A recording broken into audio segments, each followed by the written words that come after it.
Merci Anna. Plaisir. Donc tout d'abord, ouais, parce que ça, on va pas parler, je connais. Tout d'abord, merci d'être venus, aussi nombreux. Le but de ce masterclass, vous avez vu, c'est gratuit. C'est gratuit pourquoi? Parce que c'est une passion, déjà pour moi. Et c'était permettre de partager certaines choses. Ça va être filmé, je ne sais pas si tu as branché voilà, la caméra. Donc si vous ne voulez pas être dans le champ de la caméra, ben, vous essayez de vous dégager. Hein. Voilà, il n'y a pas de souci. Je vais vous parler vite fait du sommaire qu'on va parler au niveau de la... Bon, ce matin on va faire la petite conférence par rapport à l'équitation classique, qu'est-ce que c'est l'équitation classique, les comparaisons par rapport à l'équitation de compétition, parce que le but c'est un peu ça, hein, c'est par rapport à la compétition de dressage. Moi je suis un compétiteur, là-bas j'aime ça. C'est pour ça que j'ai voulu faire cette conférence-là, pour montrer aussi que c'est pas parce qu'on fait de l'équitation de tradition française qu'on n'a pas le droit d'être au devant de la scène au niveau de la compétition. Voilà. Donc en premier lieu, donc, vous allez avoir au niveau de mon support PowerPoint, on va avoir une petite vidéo de 10 minutes qui parle un peu de l'équitation, de l'histoire de l'équitation. Voilà. Il y a certaines choses dans la vidéo où je vous couperai, où je ne suis pas forcément d'accord à certaines choses au niveau de saumure et tout ça. Quelques petites mensonges ou transformations qu'ils ont fait. Voilà. Même de toute façon, les écus du cadre le savent aussi, hein. Ils font bien la différence. Voilà. Après, je vais vous parler de la définition de l'équitation classique. Ensuite, on passera sur les notes, sur le règlement de la FEI. Alors, les grandes lignes, évidemment, je ne vais pas prendre tout le règlement, il est un peu long. Hein. Donc voilà, je vais vous parler juste des principes généraux du dressage dans le règlement FEI. Vous verrez, vous aurez quelques surprises d'ailleurs en le disant. Ensuite, on va parler de l'échelle de progression FEI. Ensuite, on va parler d'une alternative, où je vous expliquerai un peu d'une mise en place d'une échelle de progression qui n'est pas forcément connue, qui est beaucoup plus classique, qui date de 1500. Et ensuite, on va parler des différentes attitudes et des dérives.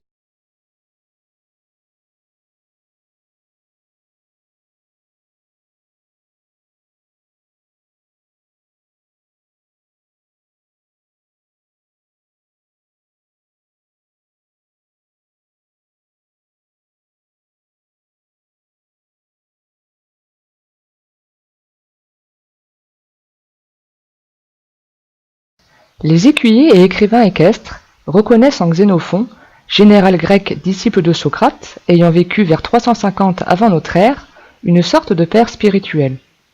Ses objectifs ne sont pas uniquement militaires, puisqu'il parle aussi du cheval que l'on monte dans les processions en l'honneur des dieux. Or, ce qui plaît aux dieux, c'est la beauté. Dans ses écrits, de l'équitation et l'hipparque, il pose les principes qui seront les fondements de l'équitation classique. La douceur dans l'emploi des aides. Il faut s'abstenir de lui tirer la bouche avec le frein et d'user de l'éperon et du fouet. La descente de main. Dès que tiré en arrière, il lève le cou, il faut aussitôt lui rendre la main. La méthode est le principe d'imitation de la nature. Toutes les fois que l'on saura l'amener à faire ce qu'il fait de lui-même lorsqu'il veut paraître beau, on trouvera un cheval qui, travaillant avec plaisir, aura l'air vif, noble et brillant.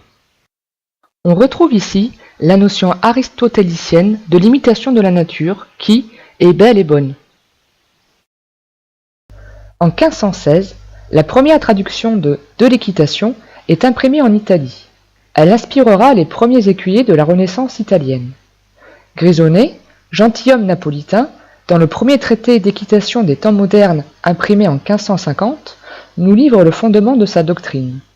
De façon imagée, il décrit la définition de la mise en main, bien plus tard prônée par Baucher et donnée par Descarpentry.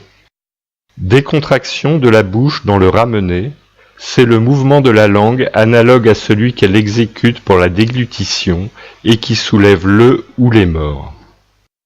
Dans l'ouvrage de Cesare Fiaschi, Trattato dell'Imbrigliare, contenant déjà les notions de ramener, de rectitude, de rassembler, les illustrations symbolisent la légèreté aux aides par le port d'une plume à la place de la gaule et des notations musicales permettent de restituer la notion de cadence dans les mouvements du cheval. Son élève, Gian Battista Pignatelli, fonde une académie à Naples. Sa notoriété est telle qu'on y vient de l'Europe entière. Il eut comme élèves les écuyers français, Salomon de la Broue et Antoine de Pluvinel. Salomon de la Broue premier écuyer français ayant rédigé un traité d'équitation, nous révèle s'être mis à l'école de Pignatelli. Parce qu'il maniait si justement et a de si beaux airs, sans se servir d'autre mort qu'un canon ordinaire. En France, par la suite, le mort à la pignatelle sera le plus couramment utilisé. Antoine de Pluvinel, quant à lui, crée une académie à l'emplacement de l'actuelle place des Pyramides. Henri IV le nomme sous-gouverneur du dauphin Louis XIII, avec pour charge d'en faire un cavalier accompli. L'ouvrage auquel il travaillait sera publié après sa mort sous le titre « L'instruction du roi en exercice de monter à cheval », somptueusement illustré par Crispin de Pas.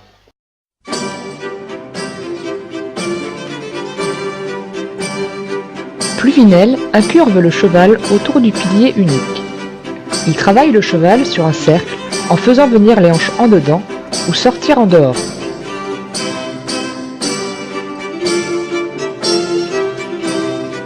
Une fois assoupli, le cheval est travaillé sur la volte carrée, inventée par Pignatelli et perfectionnée par Labroue.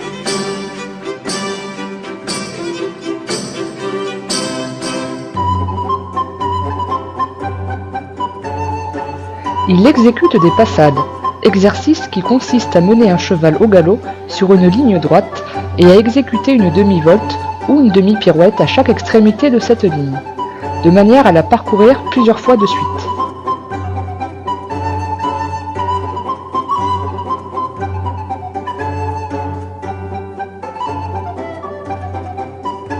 Puis, le cheval est mis dans le double pilier pour apprendre à s'asseoir sur les hanches.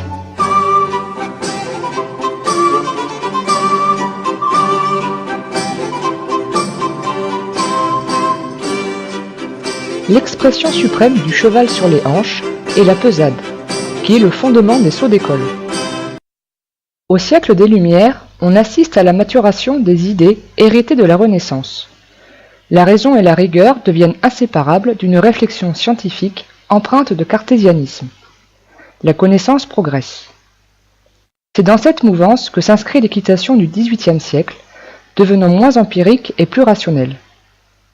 L'équitation française atteint un niveau de sophistication sans précédent et l'école de Versailles un niveau de rayonnement jamais égalé.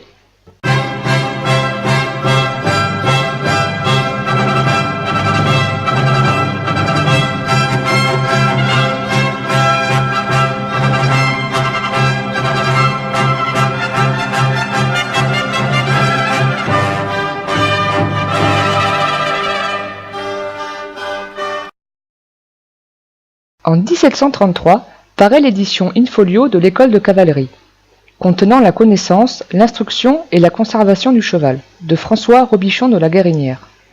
Cette Bible équestre lui permet de codifier et de clarifier les principes de ses prédécesseurs et de poser les bases d'une nouvelle école plus simple, plus naturelle et plus adaptée à l'usage habituel du cheval. Il est le premier à exposer que tous les chevaux ne sont pas capables du même travail et que les exigences doivent être adaptées aux capacités du cheval. Cet ouvrage sera traduit dans plusieurs langues. Encore aujourd'hui, il reste la référence pour l'équitation classique. Sous François Ier, la cavalerie lourde de la chevalerie perd sa suprématie sur le champ de bataille au profit de l'infanterie. Sous Louis XIV, les armées européennes s'équilibrent. Les généraux n'osent plus livrer bataille et leur préfèrent les guerres de siège. Sous Louis XV, avec l'invention de la charge de cavalerie au galop par Maurice de Saxe, à partir de 1724, le rôle de la cavalerie redevient déterminant sur le champ de bataille. Une nouvelle tendance apparaît dans l'équitation, celle de l'équitation militaire qui atteindra son apogée pendant les guerres napoléoniennes.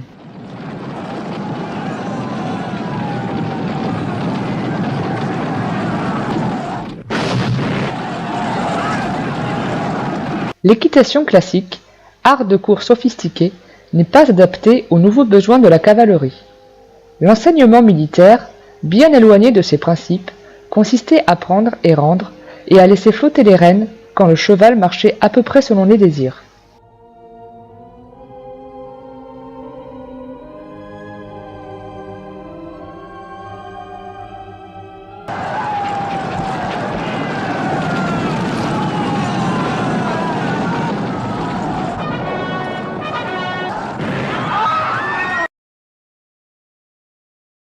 En 1847, Antoine Cartier-d'Or est nommé écuyer en chef à l'école de cavalerie de Saumur. Il y impose sa conception de l'équitation avec le point d'appui sur la main qui est à l'origine des techniques sportives actuelles, consommant la rupture avec les enseignements de l'école de Versailles. En 1833, un écuyer à l'intelligence et au talent exceptionnel, François Baucher, publie à Rouen son premier ouvrage, le Dictionnaire raisonné d'équitation. Il expose ses nouveaux principes. L'éducation du cheval consiste dans la domination complète des forces par la douceur. On ne peut en disposer qu'en annulant toutes les résistances que le cheval présente à la main par un travail de flexion. Le cheval, dès qu'il est dressé, ne doit plus agir que par des forces transmises. Constatant que, lorsque le cheval crispe une partie quelconque de son corps pour résister, il contracte systématiquement la mâchoire, il en déduit qu'en parvenant à décontracter la mâchoire, on obtiendrait la relaxation de son corps tout entier, et donc la disparition des résistances musculaires. L'équilibre de Baucher rappelle celui des maîtres de Versailles, mais avec un ultime progrès, inspiré des attitudes du cheval en liberté quand il déploie toute sa majesté. Le cheval se meut comme de lui-même. Physiquement diminué par un accident en 1855, il repense sa méthode.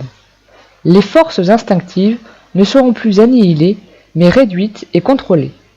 C'est à cette époque que naît sa deuxième manière, et la formule « main sans jambe, jambe sans main ».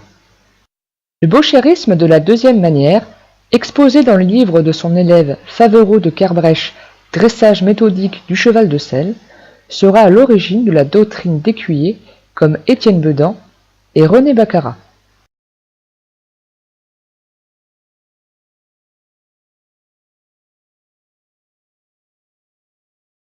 L'équitation de tradition française inscrite au patrimoine culturel immatériel de l'humanité par l'UNESCO, c'est une grande consécration pour le Cadre Noir de Saumur, un corps de cavaliers d'élite. C'est là que sont formés les professeurs d'équitation de tout le pays. Sur place, Laurent Giraudineau et Bruno Grégoire.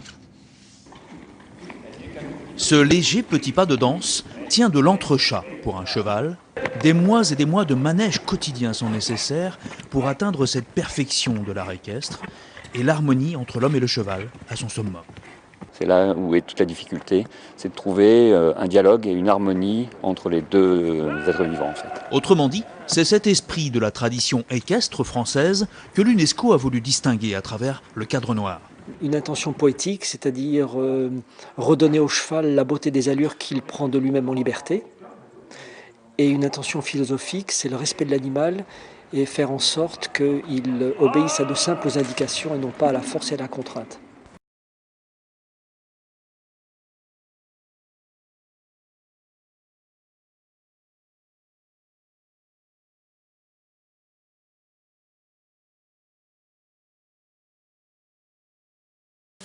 Et il parle d'équitation classique, mais du coup, par rapport à maintenant, l'équitation classique, c'est plutôt la version de Philippe Kahn ou plutôt l'équitation qu'on voit Alors normalement, c'est l'équitation de Versailles. Parce qu'on va en parler, justement, il y a la définition qui est là. En gros, vous pouvez lire, hein, mais en gros, l'équitation classique, comme le classicisme en général, c'est l'imitation des anciens de l'Antiquité, les meilleurs évidemment. Voilà, essayer de l'imiter au mieux possible. C'est ça la définition de l'équitation classique. La grinière alors. Donc ça serait plus, oui, la grinière fait du classique, mais en fait, ça commence à partir du Xénophon, du moins de l'Antiquité. Et en fait, à la Renaissance, il y a eu un moment, c'est comme un peu à la Révolution, il y a eu une perte d'équitation, et ce sont les Italiens, d'ailleurs, on dit tradition française, mais c'est pas français, hein, c'est plutôt latin. C'est les Italiens qui ont repris des livres, qui ont retrouvé des traités, etc., et qui ont essayé d'utiliser les techniques de, bon, on parle du Xénophon parce que c'est le plus connu. Il y a Simon d'Antenne, qui est moins connu, et qui est un philosophe également, mais qui était le maître de Xénophon, parce que Xénophon parle beaucoup dans son livre. Et en fin de compte, ils ont repris ce qu'ils ont fait en Antiquité, à l'époque romaine, grecque, etc.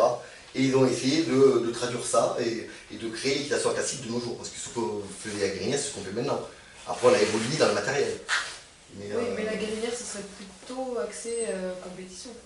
Non, c'était l'instruction des chevaux des officiers. Oui, la grinière, c'est l'écurie du roi Louis XIV. Louis XIV, voilà. Donc c'était plus l'instruction des chevaux des officiers. Voilà, en fait, Pour lui, non, aussi. et de toute façon, cette base-là qu'on fait actuellement, elle se reflète de ça. C'est tout ça. Après, il y a bien sûr une évolution, bien sûr. D'ailleurs, à l'époque de Versailles, il le dit à un moment dans le reportage, il ne dressait que les chevaux bien conformés. D'ailleurs, il n'y avait que des ibériques. C'est-à-dire qu'un cheval qui n'était pas bien conformé, il faisait autre chose. Il faisait de la chasse, il faisait du carrosse, il faisait autre chose. Mais les chevaux de manège, c'était sélectionné. C'est comme à Saumur, ils sélectionnent aussi leurs chevaux. Non, alors c'est encore différent. J'avais vu une émission. Ouais, c'est une émission, on sélectionne toujours nos chevaux. Mais Saumur, ils sont plus dans le côté un peu plus gauchériste. D'accord, dans une idée. Or, ils se cachent. Il paraît qu'il y en a certains qui se sont cachés pour utiliser Baucher. Parce que Baucher, ils ont pris leur méthode, ils n'ont jamais voulu Baucher à Saumur. Ils ont pris comme sa méthode. Voilà. Et Après, ça, je vais en parler parce que que Baucher, en fait, la différence avec Baucher et l'équitation de Versailles, c'est que Baucher, lui, à l'époque, après la Révolution, il n'y avait plus de chevaux. L'art équestre, c'était fini.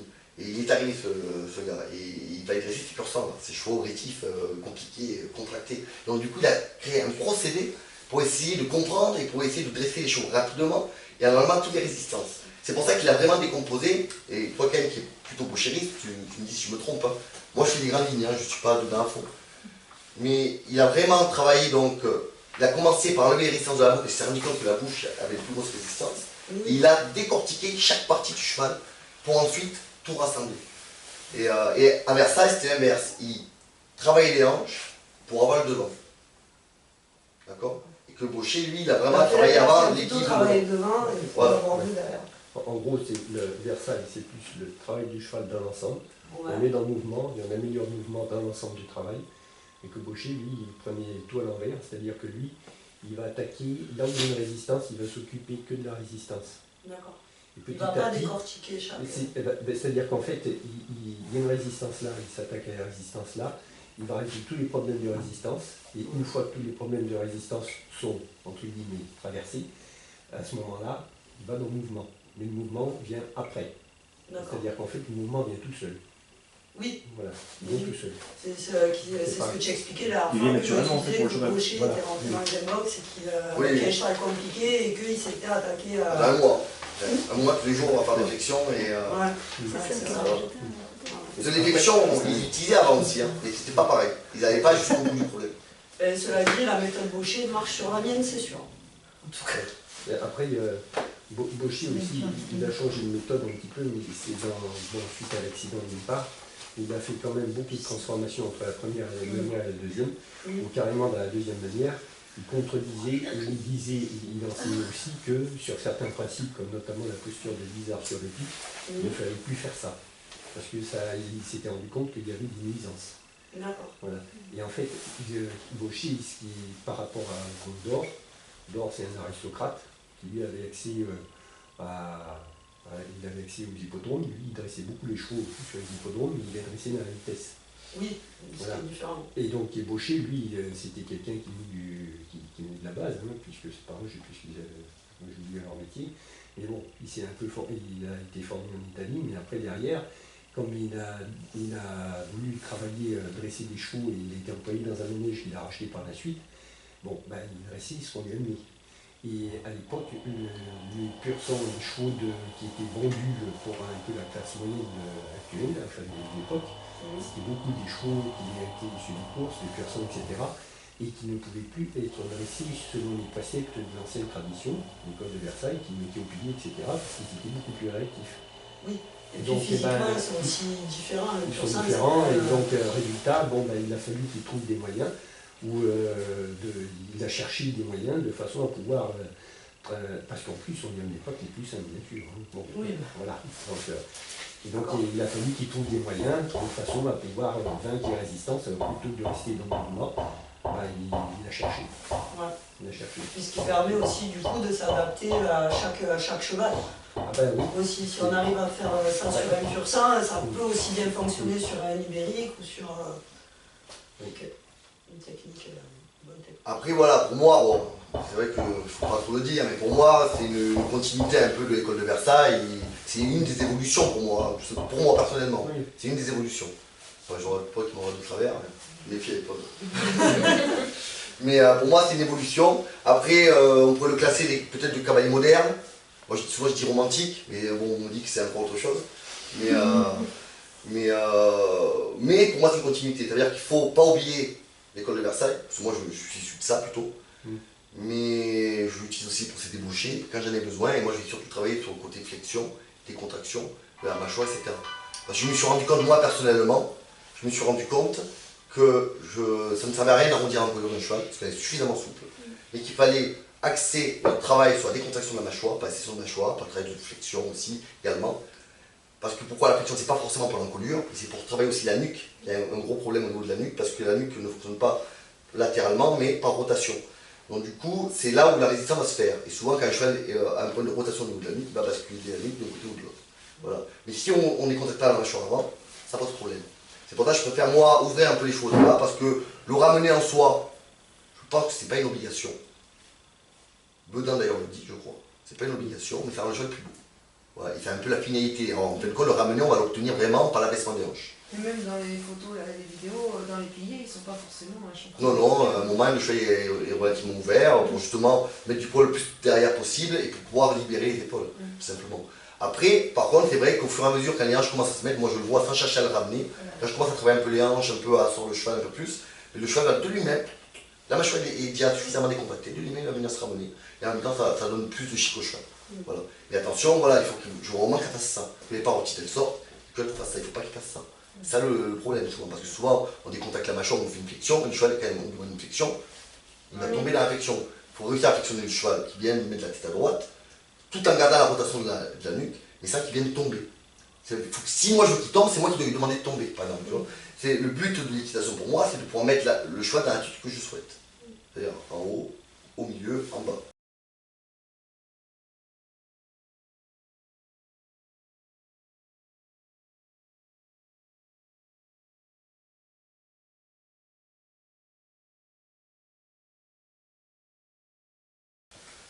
Maintenant, on va travailler sur un autre règlement FUI. Donc j'ai repris le règlement, d'accord, j'ai réussi à trouver le règlement en français en plus. Donc voilà. Et donc c'est l'article 401 but des principes généraux. Donc je vais vous le dire et vous me dire ce que vous en pensez à chaque petit numéro. Donc en 1, le dressage a pour but le développement du cheval à un athlète heureux, au moyen d'une éducation harmonieuse. Il a pour conséquence de rendre le cheval calme, souple, délié et flexible, mais aussi confiant, attentif et perçant, étant ainsi en parfaite harmonie avec son cavalier. Est-ce que ça vous gêne? Vous êtes d'accord avec ce qu'ils disent? C'est pas forcément ce qu'on observe sur Terre. Oui, voilà, c'est Oui, c'est sûr. Vous êtes d'accord avec ce qu'ils disent? Oui.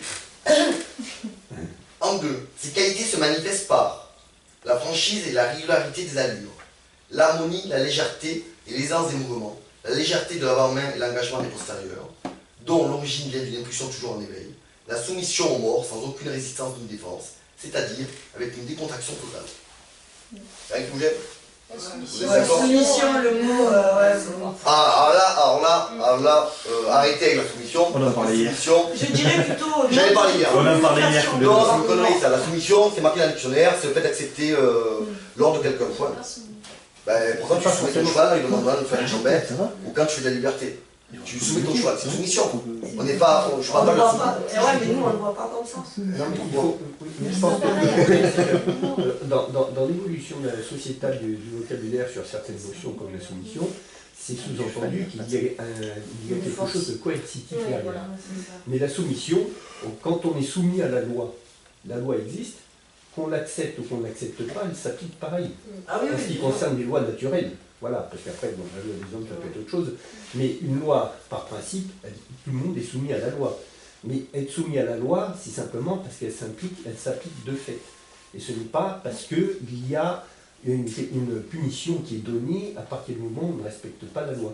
Et donc, pour le cheval, le fait de parler de soumission, ben, c'est simplement que sur les gestes que l'on applique dessus, et il va avoir des réactions qui sont celles qui sont attendues, mais c'est une soumission qui est plus faite, qui est plus obtenue par le geste et la bonne application du geste, plutôt que par le fait que le cheval, on lui a dit, bon, ben, t'as le choix, t'obéis, ou si t'obéis pas, tu ramasses.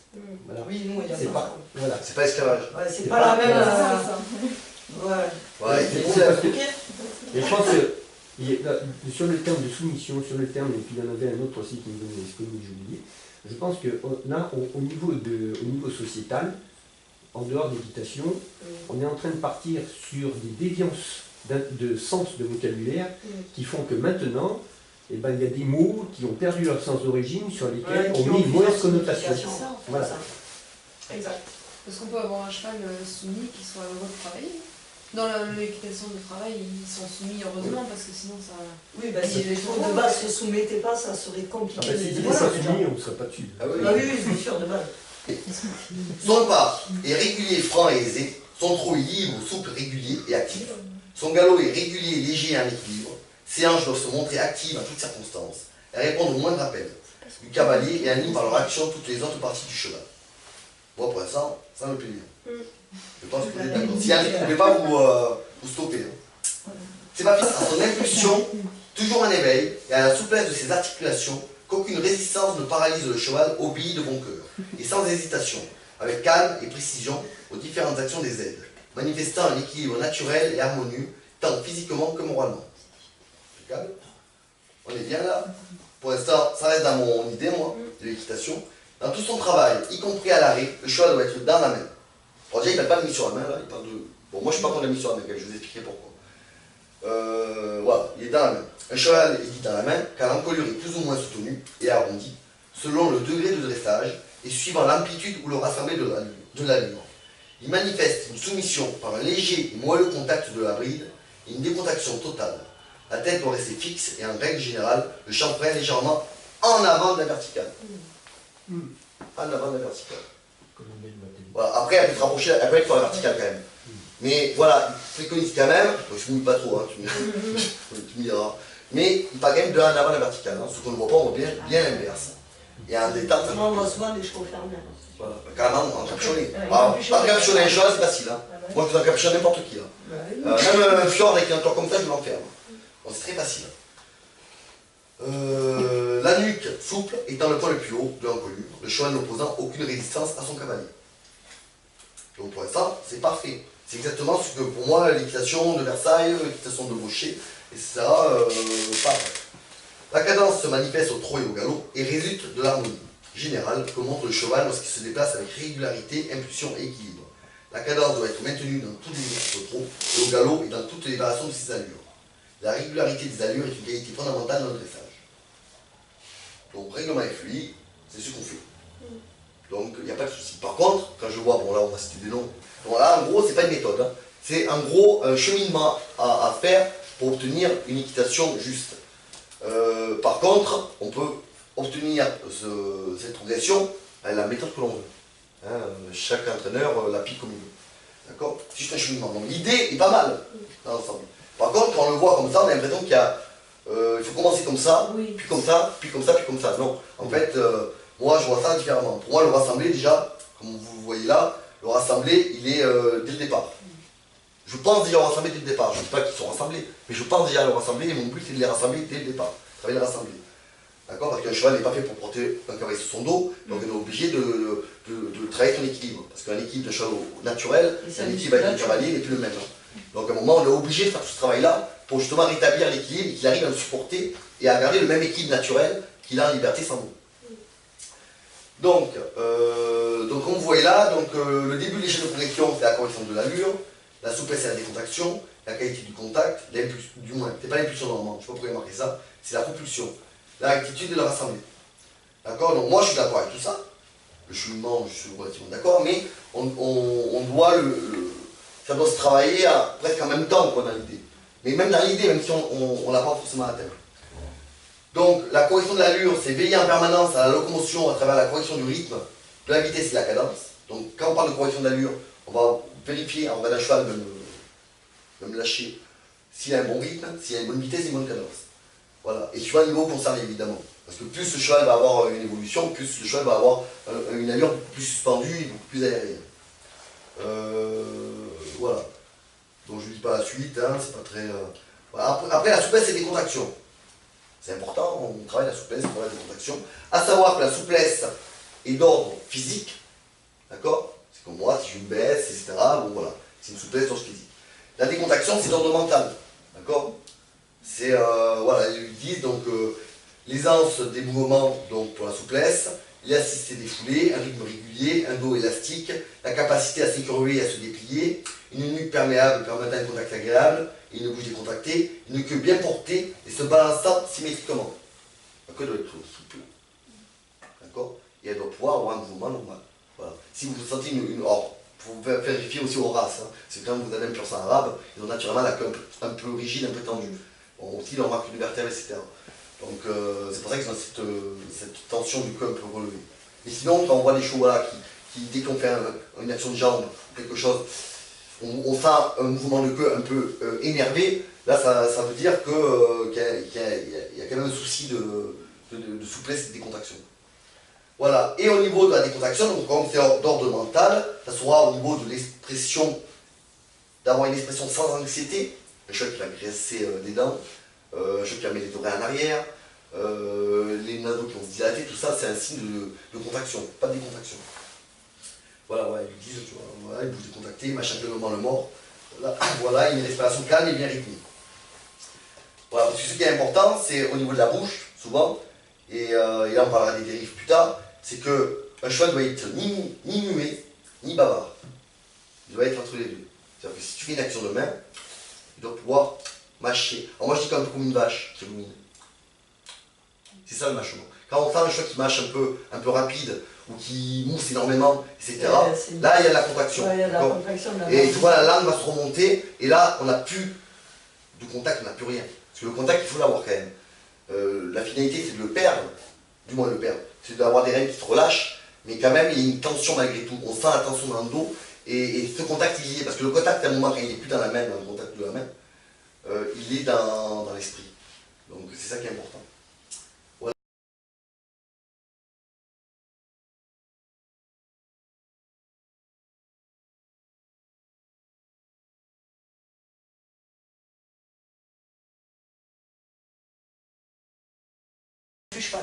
L'échelle de progression classique, elle est axée sur 4 axes. Moi j'en ai rajouté une 5e sur la confirmation. Donc la première c'est la stabilisation, la deuxième c'est l'incurvation, la troisième c'est la mobilisation, la quatrième c'est l'élévation. Et à la base c'était l'échelle de progression, on n'appelait pas ça comme ça évidemment, c'est un cycle de formation du cheval. Ça a été mis en place par le Marquis de Marelba, qui ne l'a pas écrit, et qui a été réécrit par un de ses élèves, Antoine. Donc, du coup, j'ai récupéré ça et je trouvais ça plutôt pas mal de le mettre en place dans le travail. Et je trouve qu'elle est beaucoup plus complète. Donc voilà. Donc, la phase de stabilisation, ça reprend un peu, ça reprend la correction des allures quand même. Parce que c'est quand même la base d'avoir un cheval qui arrive à marcher. À côté de la galoper. On a sauté de face, ça y est. Donc, oui, on commence à être dans l'incurvation. On commence. Alors, donc là, l'équilibre du cheval dans la phase de stabilisation est longitudinal. D'accord? Le cheval est tout en longueur, hein. Le cheval est fait naturellement sur les épaules, vu comme il est fait pour pouvoir bouter. D'ailleurs, c'est un herbivore. C'est pour ça que le cheval est fait comme ça. On peut allumer la lumière.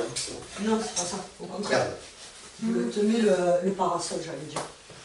Donc moi je disais, la correction des allures sur des grandes courbes, une droite, amélioration du rythme, de la cadence, de la vitesse aux 2 allures, allure de travail.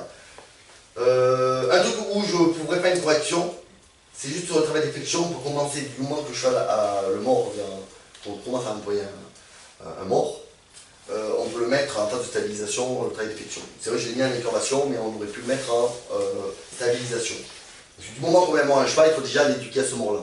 Et ce travail de flexion, c'est déjà une éducation au mort, à l'action du mort. Donc voilà, suppression des tensions nerveuses provoquées par la charge inhabituelle du cavalier pour soulager l'ensemble du système musculaire. Le cheval sera travaillé dans une attitude horizontale et vers le bas. Donc là, moi, je vais utiliser quand même la mise sur la main. Je ne suis pas contre. Je ne veux pas forcément avoir les chevaux hyper hauts au départ.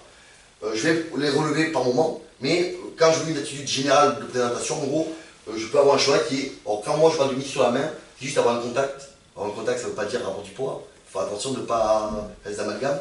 C'est avoir juste les rênes qui se tendent. Moi, je donne toujours l'exemple du fil de laine. C'est-à-dire que si on tire trop fort, il casse. Et si on ne tend pas, il part. Voilà. Donc le contact là est quand même important et le cheval va avoir une attitude un peu horizontale, mieux que pas le plus haut et plutôt ouvert. D'accord. Bon, ça c'est moi qui écris. C'est mon interprétation après. Voilà, et l'extension d'encolure, qu'on ne devrait pas appeler extension d'encolure, qu'on devrait appeler flexion d'encolure. D'accord. Voilà, ça c'est une erreur. Bon, du coup, tant pis, on reste comme ça, c'est un code facile. Parce que la flexion est vers le bas et l'extension est vers le haut. Hein. Donc au niveau musculaire. Donc, voilà. Mais bon, on va appeler ça une extension d'encolure. Donc ça veut dire le cheval va donc à hurlant toujours quand on est en extension d'encolure. Il ne faut surtout pas que le cheval aille se mettre sur les épaules. L'encolure vers le bas et vers l'avant.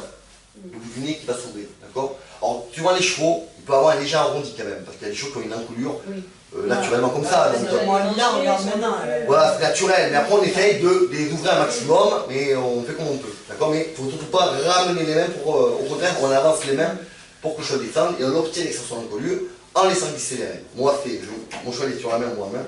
Je laisse glisser les rênes, le cheval, pour vérifier sa bonne mise en main, va, en laissant glisser les rênes, va s'étendre. D'accord. Par contre, si j'ai rien ajouté, j'avance mes mains et rompt le contact. Ça existe en épreuve quand même. Et il faut savoir qu'il y a une épreuve quand même. Dans les jeunes chevaux et même dans les amateurs, 3, il y a avancer les mains, rompre le contact. Voilà. Voilà. Avancer les mains, rompre le contact. Là, le cheval doit rester, c'est une descente de main en fait. Hein. Là, le cheval doit rester dans la même attitude. Mais du moment qu'on allonge les rênes, le cheval doit descendre. C'est un signe pour vérifier la perméabilité du dos. Là. Il y a aussi l'extension d'encolure au trot où on rallonge les rênes et le cheval doit rester au bout des rênes. Ouais, c'est ça, voilà. C'est ça. Au trot, même au galop, on peut le faire au pas, il n'y a pas de souci. Voilà, le fait de l'extension d'encolure, c'est ça où il ne faut pas, le cheval se ramène, le cheval va venir s'ouvrir pour que le dos se décontracte. Voilà. Parce que quand on les ramène, le dos se contracte, dans le bon sens du terme. C'est pas la contracture qu'on pense, parce que pour muscler, on parle de muscler le dos. Déjà, il faut parler des abdos. C'est ces abdos qu'on va contracter en premier. Du coup, ça va gainer le dos, et nous, hein, et du coup, le cheval va pouvoir nous supporter. Et en fait, le travail de mise sur la main ou en main, extension d'encolure, ce travail-là de variation d'attitude va permettre de muscler. C'est comme nous, c'est qu'on va pas les haltères comme ça, c'est on va se muscler. Si je reste comme ça, je vais avoir une résistance, mais je ne vais pas forcément muscler et développer mon muscle. Donc, c'est vraiment ce travail-là qui va permettre de contracter, décontracter, contracter, décontracter. Quand on est en extension d'encolure, on travaille avec des muscles antagonistes, c'est-à-dire des dorsaux excentriques et des abdos concentriques. Et quand on travaille en main ou sur la main, on va travailler en synergie, c'est-à-dire les dorsaux qui se contractent et les abdos qui se contractent. Vous me suivez? L'électrogène? C'est bon? Voilà. Alors, par contre, moi, je travaille un peu comme les anciens. Le galop, moi, je ne le fais pas dans cette phase-là. Moi, si je veux galoper mon cheval, je le ferai en liberté ou à la longe. Mais je ne galope pas parce que pour moi, déjà, le galop, c'est la haute école. D'accord? Et on galope souvent trop tôt. Il vaut mieux piaffer que galoper. On prend plus de mal à galoper en déséquilibre plutôt que piaffer. C'est dans tous les cas, si on arrive à obtenir du piaffer ou du pas d'école, le cheval est en équilibre. Donc du coup, le galop, pas de galop à cette phase-là. Et même le galop, moi, normalement, je l'attaque à partir de là. Il n'y a pas de durée de temps quand même. Hein. Ça peut durer un mois ou deux, ça. Et puis on peut passer en intervention. Hein. Ça dépend du tact du dresseur après. Hein. Voilà. Il n'y a pas de durée de temps. Quoi. Ça ne dure pas 10 ans, 20 ans, etc. Tout dépend. Et après, effectivement, même si on est en phase d'élévation ou on est en phase de mobilisation, on ne peut que l'améliorer. D'accord. Et sans oublier toujours cette phase-là, les allures, la correction des allures, etc. Il ne faut pas l'oublier quand même. C'est-à-dire que s'il y a un problème, il faut repartir quand même un peu en arrière pour travailler les bases. C'est-à-dire si vous avez un souci à un endroit, n'ayez pas peur de repartir en arrière. Ok, après on passe à la phase d'incurvation. Alors, cette phase permet d'améliorer la souplesse et la décontraction, la qualité du contact et l'engagement. Alors, 3 axes de travail. Alors, comme j'ai dit tout à l'heure, je préfère commencer l'efflexion maintenant. Mais ici, je vais un peu approfondir l'efflexion. Donc, on va travailler sur différents diamètres de cercle. Le travail latéral de 2, 3 et 4 pistes. Parce que moi, je vais travailler jusqu'à 4 pistes. D'ailleurs, en concours, on est sur des épaules en dents. On parle beaucoup des épaules en dents. On est sur du 4 pistes, normalement. Parce qu'il y a marqué 35 degrés. Ou 30 degrés. Et 30 degrés ou 35 degrés, c'est du 4 pistes. Mais c'est vrai qu'en concours, ils ne font pas du 35 degrés, ils font du 15 degrés. Donc, effectivement, ils font en 3 pistes. Mais parce qu'ils font du 15 degrés. Au risque de paraître.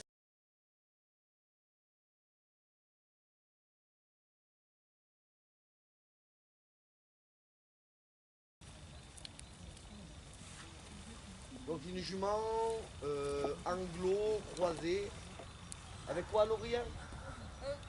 Ah, cadou épais. Il y a beaucoup de personnes. Comme la mienne, une base d'anglo.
Là, il faut remarquer déjà, dans ce travail-là, la bouche est complètement... tu vois, il n'y a rien, la bouche est fermée, du coup elle fait tout à fait rythme, parce que le chemin, elle en appuie, stop.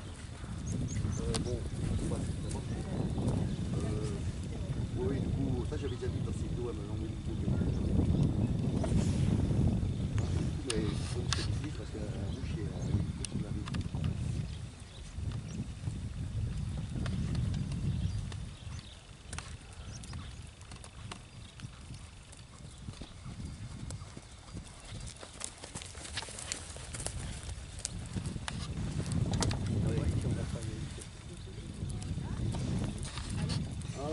Si on travaille avec le routier, on va dire ça, c'est le travail d'enfant. Donc voilà. Et voilà, et du coup elle cherche à avancer. Et eux, ils respectent les chevaux. Oui, même les creuses. Même les creuses. Du coup, elle cherche à la fin à avancer. Voilà, et c'est la fin. Du coup, elle va avancer. C'est intéressant. Je voudrais qu'on fasse comme ça. Parce que du coup, voilà, c'est intéressant parce qu'on va essayer de faire un changement. Tu vois, il est là pour ça. Elle est ouverte, elle est là pour... elle est courageuse et délirante.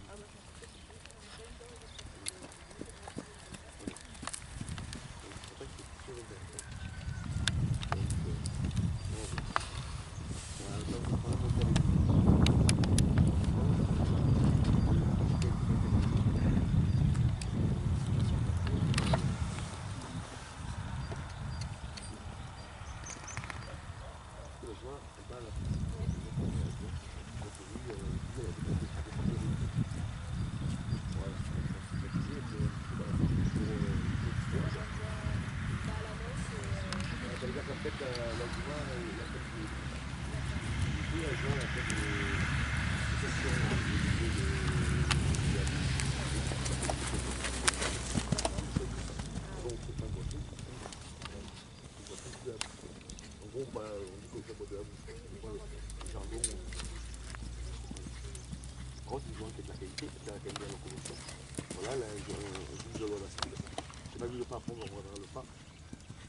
Déjà c'est important pour les allures naturelles, hein, déjà, bon ok elle est un peu fermée.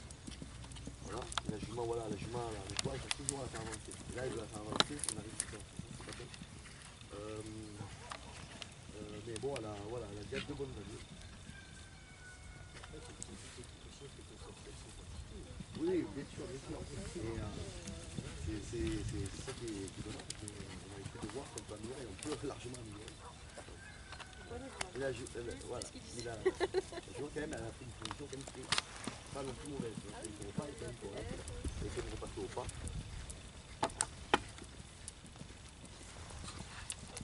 Tu vois, déjà la jument se redresse un peu mieux. Elle est légèrement, le galop, elle est un peu trop grosse.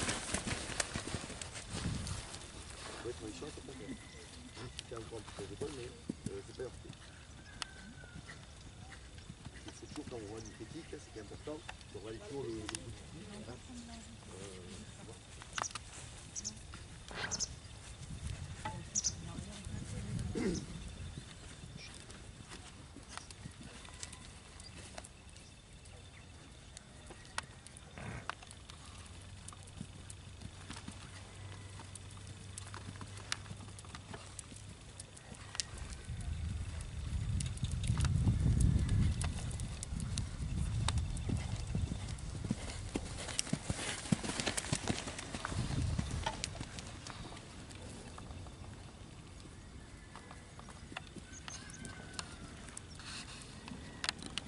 Amandine, passe là au pas, je veux juste voir ton pas.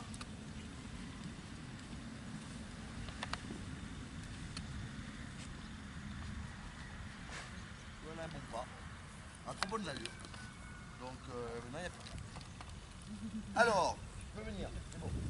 Donc déjà, le point positif. On se positif. Il y a une jument qui a trop bonne allure. D'accord. Je vois qu'il peut avoir une position tout à fait avant sa place. Vraiment le point négatif, c'est qu'elle a été complètement du coup, le bas, et tout est réparti dans la mâchoire. La jument est complètement difficile à prendre en main. La jument, on dit qu'elle va à la main, c'est-à-dire que ça quitte la bouche. Et avec c'est pour ça que t'as une jument qui passe tout ça. Et après le galop, ça allait mieux. Donc le galop, c'est un peu plus progressif. Donc c'est pour ça que la première chose, c'est bien fait.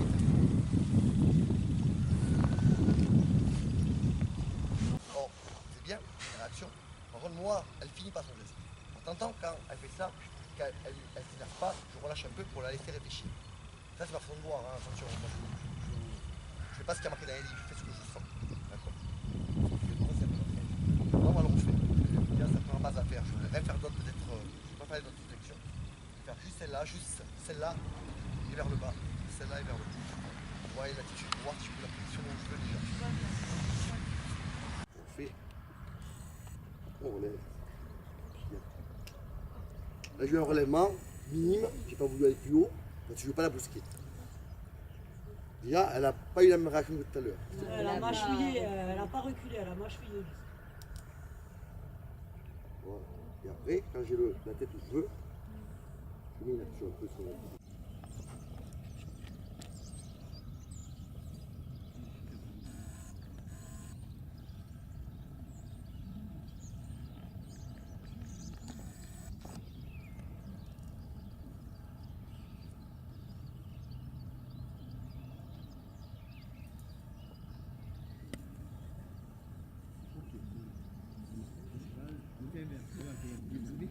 On voit arriver, il y a des chocs. Du coup, j'ai mis de tenter le reste de flexion. Donc, du coup, je ne sentais pas le père, du coup, je suis quasiment en premier, c'est assez bien. Ah, Julien, c'est un peu. C'est important de vérifier parce que c'est un peu trop. Du coup, on a tendance à se faire avoir. Voilà, je dois le descendre. Et après, quand elle descend, voilà. Voilà. Pas trop bas. Voilà, elle fait une légère tournée. Voilà, j'ai fait ça bien sur ma chambre. Ça, c'est pour elle. Et après, on alterne comme ça. Demi-arrêt, hop, voilà. Si elle veut pas un demi-arrêt, donc c'est une action de bas en haut, comme ça, d'accord, un peu électrique. Plus ou moins fort suivant la réponse qu'on a. Ça doit être tac. Et vers le mission. Ah, ça c'est mieux. Voilà. Donc le fait d'avoir fait l'exception, ça a déconcentré un peu sur la relation. D'accord. On va refaire la discipline parce qu'il est mieux.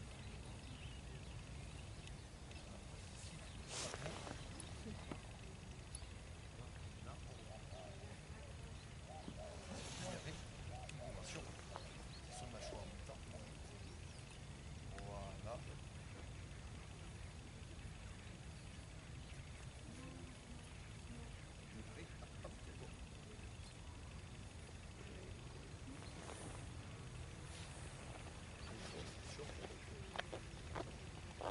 Elle accepte déjà beaucoup mieux. Ouais, déjà, elle a accepté la pression qu'elle a acceptée pas tout à l'heure. Ouais. Là, elle est rouge, mais c'est pas pareil. Bien s'habituer à moi. C'est important aussi. Hein. Tu fais peur. Je vois un mec comme ça qui ne connaît pas barbu en plus. Qui arrive. Il a dit tout à l'heure. C'est de la bouche. Quand je vais chez le dentiste, ça finirait la maille. Est-ce qu'il faut savoir aller comme ça? Et on défile. Et on essaie de demander une. C'est sur le choix.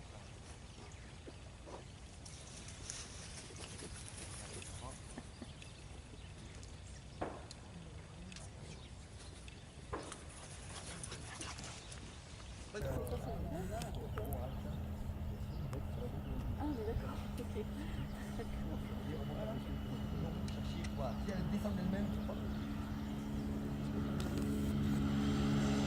Voilà. Ouais, il faudra beaucoup travailler à pied, justement, sur fonction des contacts. Allez, on va laisser glisser un peu les rênes quand même, on va pas la braquer, hein. C'est déjà pas mal. Tiens, avance tes mains. Or, quand tu laisses glisser les rênes, tu vas. Je vais parler trop vite en fait, du coup, j'ai pas eu le temps. On reprend tes rênes. Quand tu laisses glisser tes rênes, tes mains sont en bas, tu laisses glisser tes rênes, en avant tes mains, mais en les pliant progressivement pour qu'elles gardent son temps. Et qu'elles ne soient pas trop basses non plus. Il ne faut pas qu'elles accélèrent. Voilà. Donc tu vas poser tes mains. Voilà. Tu vas laisser glisser tes rênes en mettant tes mains vers la bout de ton cheval. Voilà. Posez. Bon, voilà, pas plus. Et là maintenant qu'elle s'enferme, tu peux avancer tes mains comme ça et demander d'ouvrir l'angle même avec tes deux rênes. Voilà, et tu avances. Il ne faut pas que dans une extension dure que la jument soit plus basse que la pointe du pied de la cavalière. Voilà. Et là tu peux augmenter l'amplitude. Là à ce moment-là tu peux. Voilà, t'amplitude. Voilà. Et les mains toujours vers la bout de ton cheval. Voilà. Voilà. Et pense toujours à poser tes mains, quand tu n'as pas besoin de mains, quand tu n'as pas besoin de jambes, ne le fais pas. Ne fais plus rien. Voilà. Pas gratter, pas chercher tout ça de gratter. C'est pour ça que tu as une jument qui n'avance pas, parce que tu dois être tout le temps dedans. Et du coup, ben, à un moment tu l'as placé.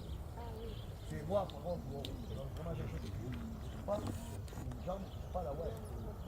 Il faut les là, alors moi j'ai 4 phases. Donc il y a en fait une graduation l'équitation qui est importante et on oublie souvent. Et quand même, on pense souvent que c'est noir ou blanc. Non, il y a des graduations. Et moi j'ai établi ces graduations 4 phases. 4 phases, en fait, c'est 4 phases qu'Antibus m'a enseigné. Que lui il appelle ça différemment, poil, peau, muscle, etc. Moi j'ai appelé ça tout simplement action. Une action que je vais faire sur les jambes, les mains, l'assiette, n'importe quoi. C'est très doucement. Doucement. Fort, très fort. D'accord. Voilà, et quand c'est très fort, c'est très fort. Et une fois, bam, tu dois réagir. D'accord. Et il y a 4 phases. Et une phase dure 1 seconde. D'accord. Donc ça veut dire que tu as 4 secondes pour une action. Et on peut s'arrêter à 2 phases. Et si c'est à 3 phases, déjà on se dit qu'il y a un problème. D'accord. Donc il faut s'arrêter à doucement. À fort, déjà c'est pas bon. D'accord. Là tu vas reprendre. Remonter la vie. Voilà, doucement. Voilà. Donc, prends le contact de la jument, elle commence à bien se tenir. Tu peux commencer à faire cette condition. Trop pas trop. En conservant l'attitude. En conservant la lutte. Voilà. Très bien. Et on ne rassemble pas. On ne rassemble pas et on ne pousse pas. Hein, le bassin, il ne faut pas qu'il pousse. Tu ralentis ton bassin pour ralentir le temps. Essaie de mettre moins de jambes. Mets tes jambes quand tu en as besoin, mais pas constamment. Si elles ne répondent pas, ils vont me mettre. Petite attaque de jambes. Donc tu mets sur une jambe. Pas. Il y a toute place. Tu vois comme ça. L'activité, c'est la rapidité de ce temps. On ne va pas dire aller vite avant. Voilà. Et on repart. On continue avec une jambe. Hop, tu relâches. Et après, tu mets plus de jambes. Elle est au trop, tu n'as plus besoin. Tu ne veux pas allonger. Donc on arrête de mettre les jambes. On est juste vigilant à sa vitesse. Si elle ralentit, on remet d'action. Voilà, pareil des mains. Si elle est bien, on ne fait plus rien. Au début, c'est vrai qu'on a fait beaucoup trop. Voilà, tu peux changer de main souvent. Voilà. Pour ça, on est sur une attitude. Voilà. Voilà, tu gardes ton attitude. Voilà. La jument, elle se juge. Hein. Si on observe l'engagement, la jument, elle se juge. Ce qu'elle manque, c'est un peu de flexibilité de propulsion. Et ça viendra petit à petit. Voilà, maintenant, la jument, on va laisser glisser les rênes et on va lui demander une extension d'un côté. Pose tes mains. Laisse glisser tes mains où elles sont. Naturel. Voilà, avance tes mains. Voilà, tu penses à avancer tes mains. Pose-les. Sois plus naturel. Avance tes mains. Voilà, bien. Tiens, mets trop de poids, petit demi-arrêt, mais très léger. Voilà, et tu poses tes mains vers la bouche. Ne relance pas plus tes rênes que tu veux. Choisis ta longueur de rêne par rapport à la longueur d'encolure que tu souhaites. Voilà, et tu la remontes. Vas-y, retrouve tes rênes.